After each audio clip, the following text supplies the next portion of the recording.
ಕಷ್ಟದಲ್ಲಿ ಇದ್ದಾಗ ಸ್ನೇಹಿತರ ಮನಸ್ಥಿತಿ ಮತ್ತು ಬಡತನದಲ್ಲಿ ಇದ್ದಾಗ ಬಂಧು ಬಾಂಧವ್ಯದವರ ಮನಸ್ಥಿತಿ ಏನು ಎನ್ನುವುದು ತಿಳಿಯುತ್ತದೆ.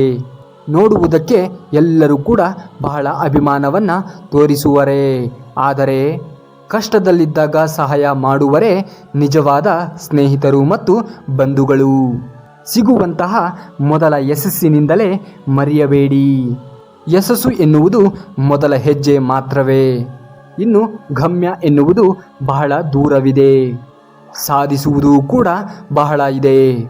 ಮೊದಲ ಯಶಸ್ಸಿನಲ್ಲೇ ಮರೆತರೆ ಮುಂದಿನ ಯಶಸ್ಸನ್ನು ಸಾಧಿಸಲಾಗುವುದಿಲ್ಲ. ಅಹಂಕಾರ ಯಾವತ್ತೂ ಯಶಸ್ಸಿಗೆ ಅಡ್ಡಿಯಾಗುತ್ತದೆಯೋ ಜೀವನದಲ್ಲಿ ಎಲ್ಲರನ್ನ ಸಂತೋಷಪಡಿಸುವುದಕ್ಕೆ ಸಾಧ್ಯವಿಲ್ಲ. ಅದರ ಬದಲಾಗಿ ಎಲ್ಲರೊಂದಿಗೆ ನೀನು ಸಂತೋಷದಿಂದ ಇರುವುದು ಬಹಳ ಸುಲಭದ ಕೆಲಸ. ನಡೆದಿರುವುದನ್ನ ಬರಿಗಣ್ಣಿನಿಂದ ನೋಡಿಯೇ ಅವಸರವಾಗಿ ನಿರ್ಧರಿಸಿ ಮಾತನಾಡುವವರೆಗೆ ಆವೇಶವೇ ಹೆಚ್ಚು. ಮಾತನಾಡದೆಯೇ ಮನಸ್ಸಿನಿಂದ ನೋಡಿ ಮೌನವಾಗಿರುವವರೆಗೆ ಆಲೋಚನೆಯೇ ಹೆಚ್ಚು. ನಿಜವಾಗಿಯೂ ಕೂಡ ಸಹಾಯ ಮಾಡುವ ಗುಣ ಇರುವರು ಕಾರಣಗಳನ್ನು ಹೇಳದೆ ಎಂತಹದ್ದೇ ಪರಿಸ್ಥಿತಿಯಲ್ಲಿದ್ದರೂ ಕೂಡ ಸಹಾಯ ಮಾಡಲು ಮುಂದೆ ಬಂದೇ ಬರುತ್ತಾರೆ. ನೀವು ಗಮನಿಸಿರುವಿರಾ? ಯಾವಾಗಲೂ ಒಳ್ಳೆಯವರಿಗೆ ಸಿಗುವಂತಹ ಬಹುಮಾನಗಳು ಯಾವುದೆಂದರೆ ಅದೇ ಅವಮಾನಗಳು, ನಿಂದನೆಗಳು. ನಾನು ಅದಕ್ಕೆ ಪದೇ ಪದೇ ಹೇಳುವುದು, ಅತಿಯಾದಂತಹ ಒಳ್ಳೆಯತನ ನಿಂದನೆ ಮತ್ತು ಅವಮಾನಗಳಿಗೆ ದಾರಿಯಾಗುತ್ತದೆ ಎಂದು. ಸಿಂಹದ ಹಿಂದೆ ಎಷ್ಟೇ ಶ್ವಾನಗಳು ಬಗಳಿದರೂ ಕೂಡ ಸಿಂಹದ ಮೌಲ್ಯ ಯಾವತ್ತಿಗೂ ಕೂಡ ಕಡಿಮೆ ಆಗುವುದಿಲ್ಲ. ಸಿಂಹ ಯಾವತ್ತಿದ್ದರೂ ಕೂಡ ರಾಜನೇ. ಹಾಗೆಯೇ ನಿನ್ನ ಹಿಂದೆ ಎಷ್ಟು ಜನ ಏನೇ ಮಾತನಾಡಿದರೂ ಕೂಡ ನಿನ್ನ ಮೌಲ್ಯ ಎಂದಿಗೂ ಕೂಡ ಕಡಿಮೆ ಆಗುವುದಿಲ್ಲ. ಚಿಂತಿಸಬೇಡಿ. ನೋಡುವುದಕ್ಕೆ ಸುಂದರವಾಗಿರುವರು ಹೆಜ್ಜೆ ಹೆಜ್ಜೆಗೂ ಕೂಡ ಸಿಗುತ್ತಾರೆ, ಆದರೆ ಸುಂದರವಾದ ಮತ್ತು ವಿಶಾಲವಾಗಿರುವಂತಹ ಮನಸ್ಸು ಇರುವರು ಸಿಗುವುದು ಬಹಳ ವಿರಳ. ಕತ್ತಿಯನ್ನ ಎಷ್ಟೇ ಪ್ರೇಮದಿಂದ ಹಿಡಿದುಕೊಂಡರೂ ಅದಕ್ಕೆ ರಕ್ತವನ್ನ ಚಿಮ್ಮಿಸುವುದು ಮಾತ್ರ ಗೊತ್ತು. ಹಾಗೆಯೇ ಕೆಲವು ಬಾಂಧವ್ಯಗಳು ಎಷ್ಟೇ ಪ್ರೀತಿಸಿದರೂ ಕೂಡ ಇತರರಿಗೆ ನೋವು ಕೊಡುವುದು ಮಾತ್ರವೇ ಅವರಿಗೆ ಗೊತ್ತು. ಜೀವನ ನಿಮಗೆ ಯಶಸ್ಸನ್ನ ಕೊಡುವುದಿಲ್ಲ, ಅವಕಾಶಗಳನ್ನು ಮಾತ್ರವೇ ಕೊಡುತ್ತದೆ. ಆ ಅವಕಾಶಗಳನ್ನು ಯಶಸ್ವಿಯಾಗಿ ಬದಲಾಯಿಸಿಕೊಳ್ಳುವುದು ನಿಮ್ಮ ಕೈಯಲ್ಲಿ ಇರುತ್ತದೆ. ಜೀವನದಲ್ಲಿ ಯಾರನ್ನೇ ಆದರೆ ಹೆಚ್ಚು ಪ್ರೀತಿಸುವಿರೋ ಅವರಿಂದಲೇ ಹೆಚ್ಚು ನೋವಿಗೆ ಒಳಗಾಗುತ್ತೀರಿ. ಜೀವನವೆಲ್ಲ ಬರೀ ಯೋಚಿಸುವುದೇ ಆಗಿದೆ. ನೀವೇ ಹೇಳಿ, ಇನ್ನು ಯಾವಾಗ ಈ ವ್ರತ ಯೋಚನೆಯಿಂದ ಮುಕ್ತಿಯನ್ನ ಹೊಂದುವುದು? ಯೋಚನೆ ಎನ್ನುವುದು ಇರಬೇಕು, ಅದು ಆಗುವುದರ ಬಗ್ಗೆ.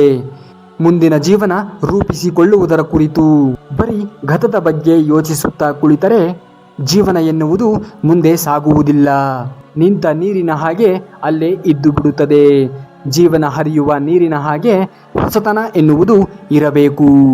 ಏತಕ್ಕಾಗಿ ಬರೇ ಚಿಂತೆಯಲ್ಲೇ ಮುಳುಗುವುದು? ಚಿಂತಿಸುವುದರಿಂದ ಯಾವುದು ಕೂಡ ಸರಿ ಆಗುವುದಿಲ್ಲ. ಆಗಿರುವುದನ್ನು ಸರಿಪಡಿಸಲು ಯಾರಿಂದಲೂ ಕೂಡ ಸಾಧ್ಯವಿಲ್ಲ. ಒಂದು ಒಳ್ಳೆ ಚಿಂತಿಸುವುದರಿಂದ ಸರಿ ಆಗುತ್ತದೆ ಎಂದಾದರೆ ಚಿಂತಿಸಿ. ನೀವು ಹೇಳಬಹುದು, ಹೇಳುವುದು ಬಹಳ ಸುಲಭ ಎಂದು. ಹೌದು, ಅನುಭವಿಸುವವರಿಗೆ ಅದರ ನೋವು ಏನು ಎನ್ನುವುದು ಅರ್ಥವಾಗುತ್ತದೆ. ಆದರೂ ಅದರಿಂದ ಹೊರಬಂದು ಮುಂದಿನ ಜೀವನವನ್ನು ಜೀವಿಸಲೇಬೇಕು. ಇದು ಪ್ರಕೃತಿಯ ನಿಯಮ. ಪ್ರಕೃತಿಯಲ್ಲಿ ಏನಾಗುವುದೋ ಅದನ್ನು ಸ್ವೀಕರಿಸಲೇಬೇಕು. ಬೇರೆ ದಾರಿಯೇ ಇಲ್ಲ. ಅತಿಯಾಗಿ ಯೋಚಿಸುವುದು ಕೂಡ ಒಂದು ರೀತಿಯ ಮಾನಸಿಕ ಸಮಸ್ಯೆಯೇ. ಇದರಿಂದ ಅನಾರೋಗ್ಯ ಉಂಟಾಗುತ್ತದೆಯೇ ಹೊರತು ಯಾವುದೇ ರೀತಿಯ ಪರಿಷ್ಕಾರ ಸಿಗುವುದಿಲ್ಲ. ಯಾವುದಾದರೂ ಒಂದು ಕೆಲಸದಲ್ಲಿ ಮಗ್ನರಾಗಿ ಏನೂ ಕೆಲಸ ಇಲ್ಲದಾಗಲೇ ಹೆಚ್ಚು ಯೋಚನೆಗಳು. ಸುಲಭವಾಗಿ ಬರುವುದು ಯಾವುದಾದರೂ ಸರಿ, ಅದಕ್ಕೆ ಮೌಲ್ಯ ಕಡಿಮೆ ಇರುತ್ತದೆ. ಸುಲಭವಾಗಿ ಬರುವುದನ್ನು ಸ್ವೀಕರಿಸಬೇಡಿ. ಕಷ್ಟಪಟ್ಟು ದುಡಿದು ಬರುವ ಯಾವುದಾದರೂ ಧನವಾಗಲಿ ವಸ್ತುವಾಗಲಿ ಶಾಶ್ವತವಾಗಿ ಮೌಲ್ಯ ಮತ್ತು ಸಂತೋಷವನ್ನು ಕೊಡುತ್ತದೆ. ಯಾರ ಜೀವನ ಯಾರಿಗೆ ಉನ್ನತವಾಗಿರುವುದು ಹಾಗೆ ಯಾರ ಜೀವನದೊಂದಿಗೆ ಯಾವತ್ತಿಗೂ ಹೋಲಿಕೆಯನ್ನು ಮಾಡಿಕೊಳ್ಳಬೇಡಿ. ನಿನ್ನ ಬುದ್ಧಿ ಸಾಮರ್ಥ್ಯಕ್ಕೆ ಅನುಗುಣವಾಗಿ ಜೀವಿಸಿ. ಯಾರ ಜೀವನವನ್ನು ಕೂಡ ಅನುಕರಣೆ ಮಾಡಲು ಯತ್ನಿಸಬೇಡಿ. ಬೇಕಾದಲ್ಲಿ ಇತರರ ಜೀವನವನ್ನು ಸ್ಫೂರ್ತಿದಾಯಕವಾಗಿ ತೆಗೆದುಕೊಳ್ಳಿ. ನೆನಪಿನಲ್ಲಿ ಇಟ್ಟುಕೊಳ್ಳಿ, ಒಬ್ಬ ಮನುಷ್ಯನ ಮನಸ್ಸನ್ನು ಗಾಯಪಡಿಸುವುದಕ್ಕೆ ಒಂದು ಕ್ಷಣ ಸಾಕು. ಅದೇ ಗಾಯಪಟ್ಟ ಮನಸ್ಸನ್ನು ಗೆಲ್ಲಲು ಜೀವನವೇ ಸಾಕಾಗುವುದಿಲ್ಲ. ಮತ್ತೊಬ್ಬರ ಮನಸ್ಸನ್ನು ಗಾಯಗೊಳಿಸಲು ಯತ್ನಿಸಬೇಡಿ. ಜೀವನದಲ್ಲಿ ಯಾವಾಗಲೂ ಕಷ್ಟಗಳೇ ಇರುವುದಿಲ್ಲ, ಹಾಗೆಯೇ ಸಂತೋಷಗಳೇ ಬಾರದೇ ಇರುವುದಿಲ್ಲ.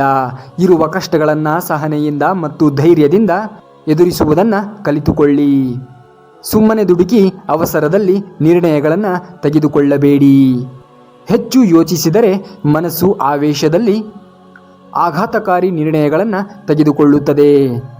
ಸಹನೆಯಿಂದ ಇರಿ, ಖಂಡಿತವಾಗಿಯೂ ಸಂತೋಷ ನಿಮ್ಮ ಜೀವನದಲ್ಲಿ ಬಂದೇ ಬರುತ್ತದೆ. ಒಳ್ಳೆಯತನದಿಂದ ಇರಿ ಹೊರತು ನಿಮ್ಮ ಒಳ್ಳೆಯತನವೇ ಇತರರಿಗೆ ದೌರ್ಬಲ್ಯ ಆಗಬಾರದು. ಮೋಸ ಹೋಗುವಿರಿ. ಆಸೆಗಳಿಲ್ಲದಂತಹ ಜೀವನ ನಿಮ್ಮದಾದರೆ ಚಿಂತೆಗಳಿಲ್ಲದ ಜೀವನ ನಿಮ್ಮದಾಗುತ್ತದೆ. ಆಸೆಗಳು ಇರುವುದು ಸಹಜ, ಆದರೆ ಆಸೆಗಳು ಈಡೇರಿಸದಿದ್ದರೂ ಸಮಾನವಾಗಿ ಸ್ವೀಕರಿಸುವಂತಹ ಮನಸ್ಥಿತಿ ಹೊಂದಿದ್ದರೆ ಜೀವನ ಸುಗಮವಾಗಿ ಸಾಗುತ್ತದೆ. ಅತಿಯಾಗಿ ಎಲ್ಲವುದಕ್ಕೂ ಹೊಂದಾಣಿಕೆಯಿಂದ ಇರುವುದು ಕೂಡ ಅಭ್ಯಾಸವಾದರೆ ಜೀವನವೆಲ್ಲ ಸಪ್ಪೆಯಾಗಿಯೇ ಇರುತ್ತದೆ. ಕೆಲವು ಬಾರಿ ನಿನ್ನ ಸಂತೋಷವೂ ಕೂಡ ಮುಖ್ಯವಲ್ಲ. ಕೆಲವು ಸಂದರ್ಭಗಳಲ್ಲಿ ನಿನಗೆ ಬೇಕಾದ ರೀತಿಯಲ್ಲಿ ಇರುವುದು ಕೂಡ ಮುಖ್ಯವಾಗುತ್ತದೆ. ಕೆಲಸ ಮಾಡುವ ಆಸಕ್ತಿ ಇರುವನು ಕೆಲಸವನ್ನು ಕೂಡ ಒಂದು ವಿಶ್ರಾಂತಿಯಾಗಿಯೇ ಭಾವಿಸುತ್ತಾನೆ. ಆದರೆ ಒಬ್ಬ ಸೋಮಾರಿಯು ವಿಶ್ರಾಂತಿಯನ್ನು ಕೂಡ ಕೆಲಸವಾಗಿಯೇ ಭಾವಿಸುತ್ತಾನೆ. ಯಾರಿಗೆ ಎಷ್ಟು ಹೇಳಬೇಕೋ ಅಷ್ಟನ್ನೇ ಹೇಳಿ, ಕೇಳದಿದ್ದರೆ ಬಿಟ್ಟು ಬಿಡಿ. ಸುಮ್ಮನೆ ನೀವು ಏಕೆ ಒತ್ತಡಕ್ಕೆ ಒಳಗಾಗುವಿರಿ? ಅವರನ್ನು ಸರಿಪಡಿಸುವುದಕ್ಕೆ ಜೀವನವೆಲ್ಲ ಸಾಕಾಗುವುದಿಲ್ಲ. ಪ್ರತಿಯೊಬ್ಬರ ಜೀವನ ರೂಪಿಸಿಕೊಳ್ಳುವುದು ಅವರದ್ದೇ ಆದ ಜವಾಬ್ದಾರಿಯಾಗಿರುತ್ತದೆ.